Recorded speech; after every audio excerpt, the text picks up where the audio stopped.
Hey everyone, I hope you're doing well and staying safe during this time. If you're new here, welcome to the channel. Like I said, thank you so much for checking me out. If you haven't done so, please make sure to hit that subscribe button just right below the video. Cool, thank you so much. I really do appreciate it. And if you're returning, welcome back. Thanks again for your support. I truly do appreciate having you here. The XRP crypto wolf XRPL is trending, but look what else is trending. Hashtag Trudeau for treason. This guy, I told you, this guy is going to go the way of what I always heard that was it Khrushchev, that the Cuban Missile Crisis. I always heard they literally banished him to like Siberia to live out his years because of that debacle. But anyway, Trudeau, I don't know what in the world this guy's thinking. Unless he has some kind of agenda that has nothing to do with his country. The idea that your people are gonna be screaming from the rooftops and you're just gonna ignore them and do what you want to do, that doesn't end well. Okay, now listen to this. This is Charlie Munger, who is Berkshire Hathaway with Warren Buffett. Munger's views on crypto are pretty well known. Several years ago, I think he called it rat poison, maybe rat poison squared. The 98-year-old is still not a buyer of Bitcoin. In fact, he remains skeptical of crypto investing overall. I certainly didn't invest in crypto. I'm proud of the fact I've avoided it. It's like, some venereal disease or something. I just regard it as beneath contempt. Some people think it's modernity and they welcome a currency that's so useful in extortions and kidnappings and so on and so on, tax evasion, and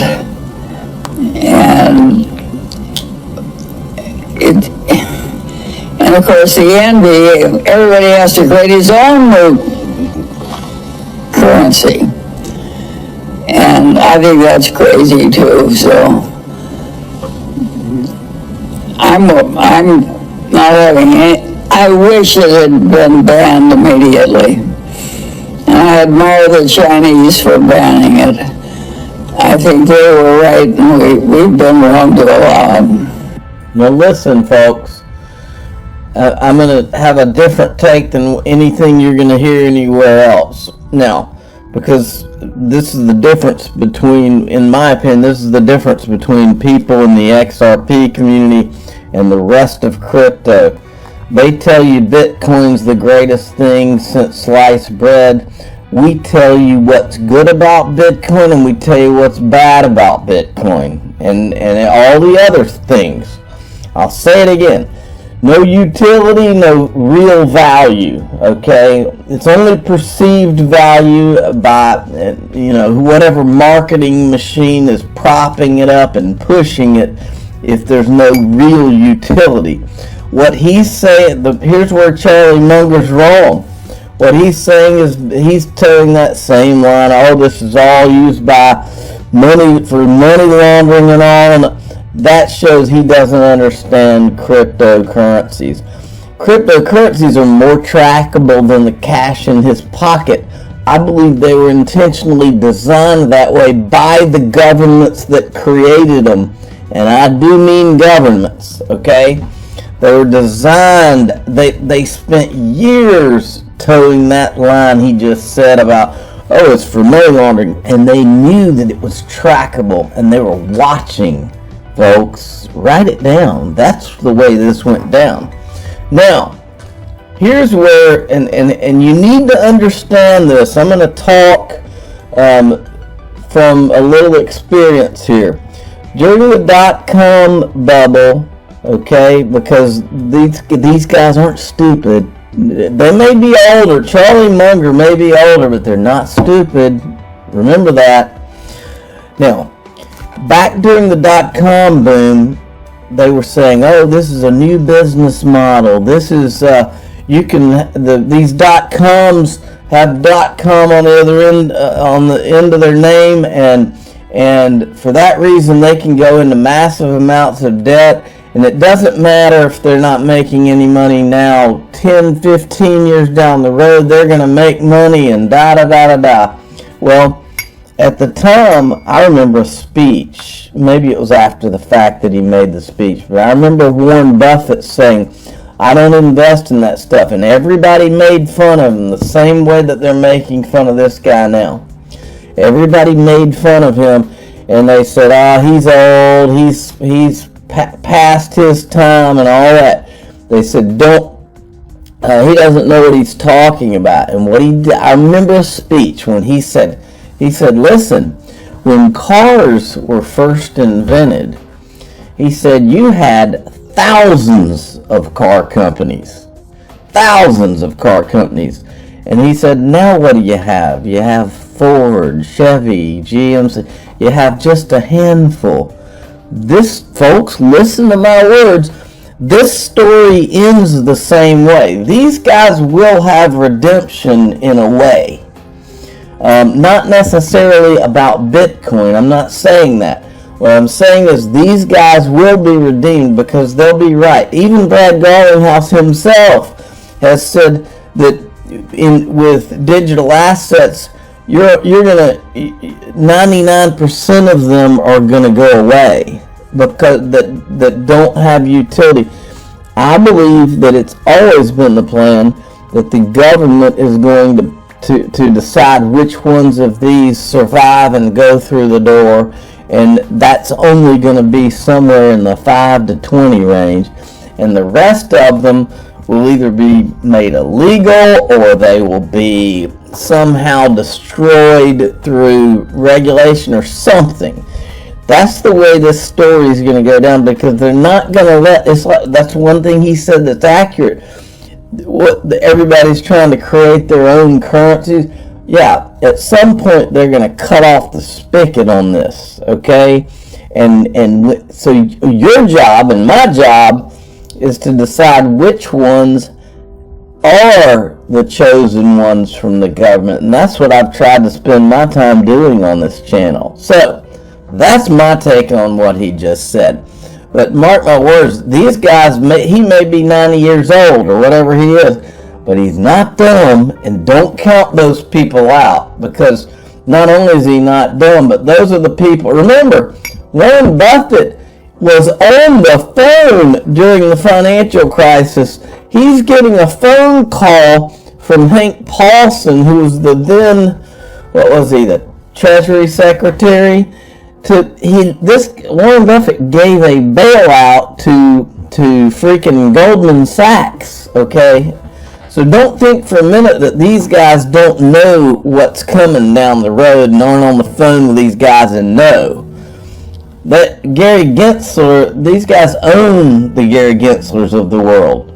Alright, I'm not going to play the video because I can't stomach watching this guy, but I thought it was hilarious that CNBC not only is not asking him any questions about the Ethereum free pass, but they're having Jay Clayton on to discuss Department of Justice probes, when the truth is that he should be in the middle of a Department of Justice probe. That is the sick world we live in. Now, Nick Burafado from Link2 tweeted this out today. We are running very low on Uphold. Shares available on our platform. Download Link2 app to view our investment summary and why it's one of the top sellers. And here's where it shows you top sellers are Ripple, Uphold, Link2, and then down here, Carbon. Those are the four top sellers. Go check it out. They may have a little bit left. Monica Long pumped for StatusNet. Is that what this is called? Status Yours? To bring its leading Euro stable coin to the XRP ledger. Stablecoins have existed on the XRP ledger since 2012-13, providing easy on-off ramps for devs to use the OG DEX for hyper-efficient liquidity. That's good stuff. New York, there's a lot of adoption pieces and little adoption snippets of news here, folks. That are, I mean, this thing's happening, folks. No question about it. 2 years ago, I can remember sitting in this same chair, just thinking, man, this market's down to $100 billion. I know that we're right about this thing, and I'm watching articles about, oh, it's all going to go to zero and all this kind of talk, and I was like, man, this has to be a lie, what they're telling us, trying to make us think this is going to zero, because this is here. All right, and I was right. We were right. New York Stock Exchange embraces digital assets, files for NFT, crypto metaverse related licenses. Now remember, folks, don't forget a little company called Bakkt. They went public. It was kind of quietly. They went public, and the price has come down. In my opinion, that's something to look at, because Bakkt is a crypto exchange that is owned by the New York Stock Exchange. Make no mistake, these guys are in the game. They know what's coming. Watcher Guru just in, for the first time, the number of U.S. citizens holding crypto, 24%, has surpassed the number of citizens with savings accounts. Now that's pretty significant, I think. All right, let's see here. All right, this is from CNBC. Some lawmakers and their families are betting thousands of dollars on crypto. 8 lawmakers or their immediate family have traded cryptocurrency over the past year, with bets ranging from $1,000 to as high as $100,000, CNBC analysis found. Some Republicans bought or sold crypto, including Senator Pat Toomey. Only one Democrat reported a transaction. Marie Newman of Illinois. I don't believe that. I don't believe that for a minute. The most popular crypto by far was Bitcoin with trade. Well, of course it's the most popular, because Wall Street's been pumping it with their crypto media and their traditional media for years now. It's not the best, though. It's not the best technology either. Blockworks had put this out, breaking Twitter adds Ethereum wallet to its tipping feature, and I thought this guy's retweet was awesome. Now you can pay $90 to tip someone $5. Thank you, Twitter. I mean, it's such a joke. I wanted to show you this. This is cool. I've told you about one of my sponsors, Masterworks. It's masterworks.io. And by the way, the link will be in the top of the description of this video. A lot of people don't realize these guys go out and they buy these paintings. They might buy a Monet or whatever for $30 million, okay? And then they put it on their platform, they tokenize it with the SEC, and then you're able to buy a minimum investment of like $500, and they're like at $20 a share. And and then they've also got a secondary market. So what they did yesterday is they did a lunch and learn type thing with with the people that go out and buy the artwork, so people could learn about it. But this is the part that caught my eye.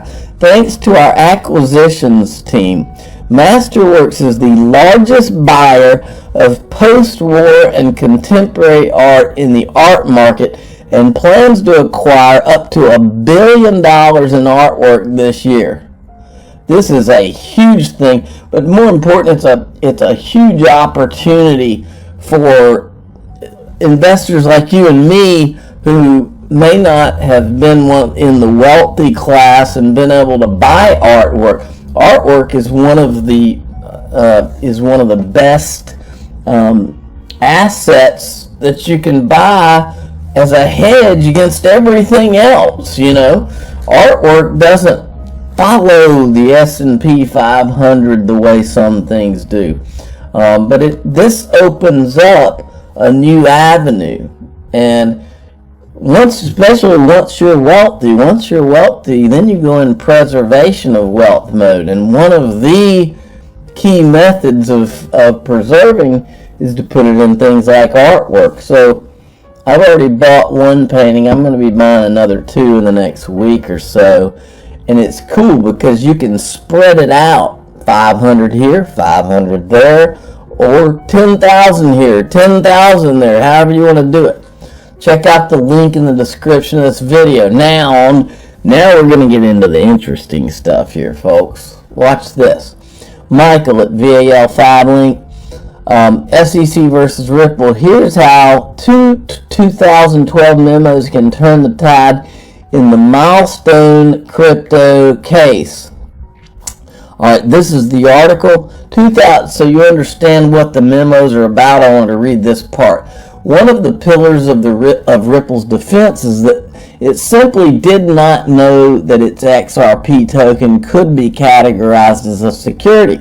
The SEC, the argument goes, should have notified the company of its intention before taking the matter to court. By not doing so, the agency denied Ripple what is known as fair notice. This powerful argument could go bust, though. If it turns out that Ripple knew it was possible the SEC would take issue with the status of the token, Peter Vogel of counsel and a member of the blockchain task force of law firm Foley and Lardner explained to Cointelegraph, U.S. District Judge Annalisa Torres ruled that by February 17th, which isn't that today? What's today's date? I haven't even looked. I'm pulling up my phone here. Why is the date not showing up on my phone? Yes, it's February 17th. U.S. District Judge Annalisa Torres ruled that by February 17th, Ripple would have to make public sealed legal memos from 2012 from Ripple's lawyers advising Ripple before launching XRP. The SEC claims that Ripple was advised in 2012 that XRP would be deemed a security under federal law, so Ripple was well aware of the risk that the SEC would bring a lawsuit. Ripple claims that the 2012 legal memos related only to proprietary internal strategies. Okay? So, here's what's crazy about this, folks. Here you've got Ripple sitting in this lawsuit as if they're these bad guys, okay? Meanwhile, we've got this guy is Steven Neroff. He's the guy that was one of the legal advisors to the guys that founded Ethereum from the very beginning. This is what you're about to watch. This is so disgusting. So the SEC not only has not gone after the Ethereum founders or Ethereum for anything, they've completely ignored anything Ethereum's done. These guys, we have it on video. I'm about to play it for you. It's on video, the exact thing that they really think they've got Ripple on the ropes in this lawsuit, the exact thing that they're pointing at Ripple over. We've got on video the freaking legal advisor to the guys that founded Ethereum telling you that they did get legal advice that Ethereum was a security. And he says it was. Don't take my word for it. The genius was, he came up with this and presented it to the world. When I saw this, I had this aha moment. He was in Toronto. When he's saying, he's talking about this young 19-year-old Vitalik Buterin. I was in Toronto, it was 72 hours. And I asked him, I said, can you really do this? This 19-year-old little kid. And he's like, yeah, I think I can. I just don't have the money for it. And so this was a really This was like a game-changing conversation, I think, in blockchain, and none of us realized it at the time. So I made a mistake at the outset. I took my credit for this. We were doing this because we were trying to promote a project. I'll explain how that took off and took this life of its own afterwards. But he said to me, he said, the problem is, or where they're telling us, is an illegal securities offering, which in fact it was, because they were saying this is a security. So that became the whole issue. So the exact thing that the SEC is saying, look, Ripple, you're the bad guys. You knew this. You knew. We have a video that the Ethereum guys did this. Now, I want to address something because a guy replied to me in this thread. And here's what he says. This is a bad one. Drawing Ethereum into this is as good as an attempt to draw the captain of the ship into the water. You want the whole ship to hit a rock, or at least brush it, which could cause serious damage and make many casualties. Be wise. Oh, well, don't you worry. I'm wise. Let me lay this out for you, and I laid it out very, very nicely here for him. No, wrong. I want a level playing field. That's all that any of us in the XRP community ever wanted. It's all Ripple ever wanted too. Ripple was saying it years ago. We want a level playing field. They were on stage with that Peter Van Falkenberg, or whatever, however you say his name, from Coin Center. Remember when Ryan Zagame said proof of work doesn't work, and he says all we want is a level playing field. He said it years ago on stage. That's all any of us have been saying. And I said, and I'm asking this guy, do you really believe that Bitcoin and Ethereum would be sitting there at number 1 and 2? Inferior technologies that they are, would be sitting there at number 1 and 2 on CoinMarketCap if people had not gotten together behind the scenes to get Bitcoin and Ethereum designated, as Lowell Ness said, to get Bitcoin and Ethereum out from under securities laws? Do you really believe that these two inferior technologies that are proof of work, which does not work to this day, do you really believe that those would be that? No, they wouldn't. In fact, XRP was above Ethereum for a good while, right around the time that all this started to happen. This was a coordinated plan, and all we ever wanted, and this might surprise a lot of you listening to my voice, I don't want anything bad to happen to Ethereum. I don't, even if they deserve it, the people that coordinated all of this, I don't want anything bad to happen to any of them. As bad as a lot of this is, and as shady as a lot of it was, I don't want anything bad to happen to the Ethereum founders. All I want is a level playing field.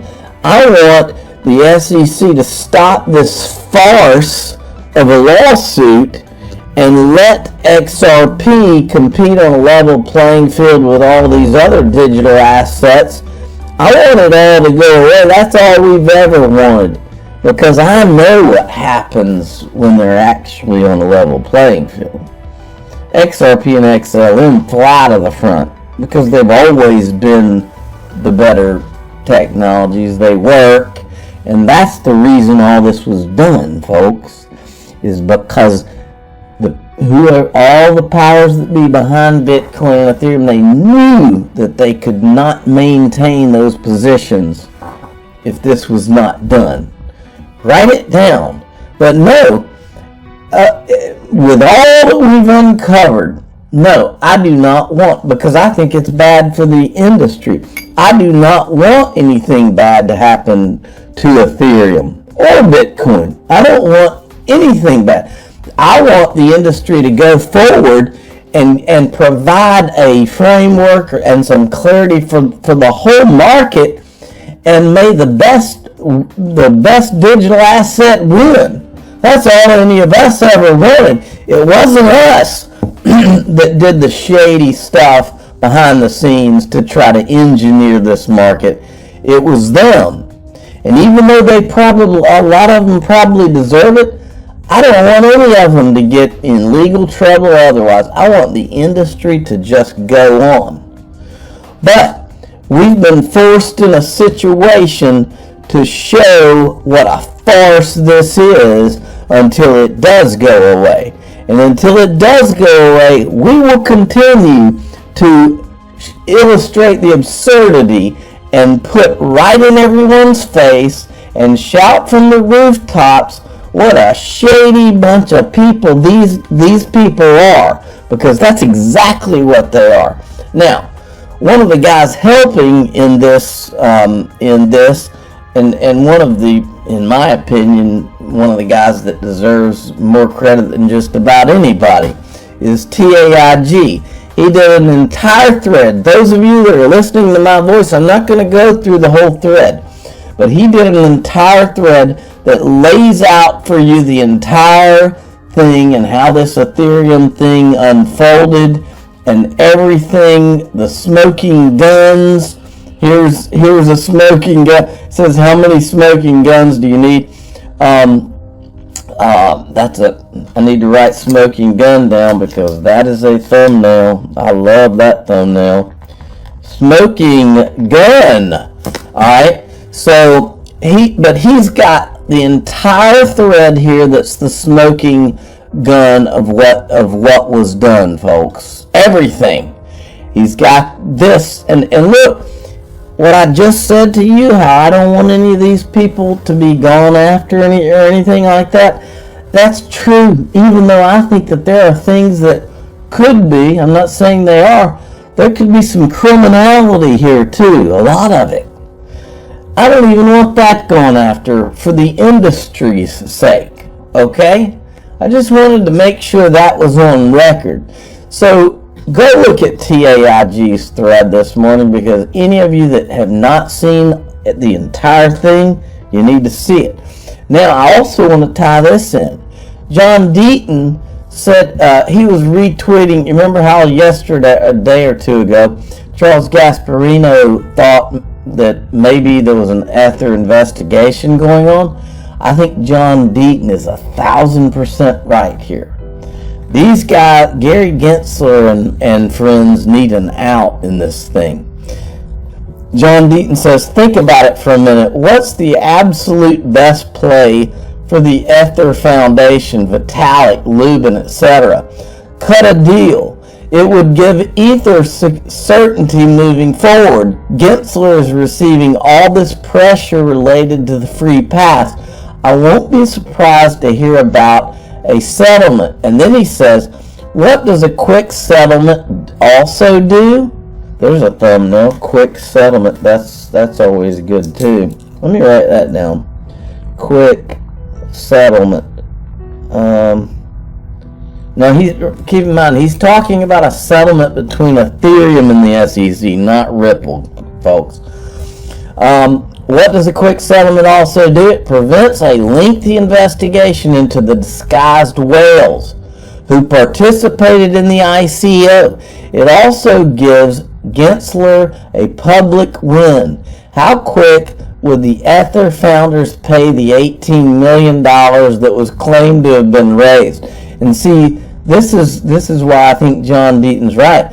The Ethereum pre-sale, technically, they raised $18 million. But I believe that the I won't call it a criminal enterprise, but whatever the disguised whales went on, this was more about a multi-billion-dollar operation, folks.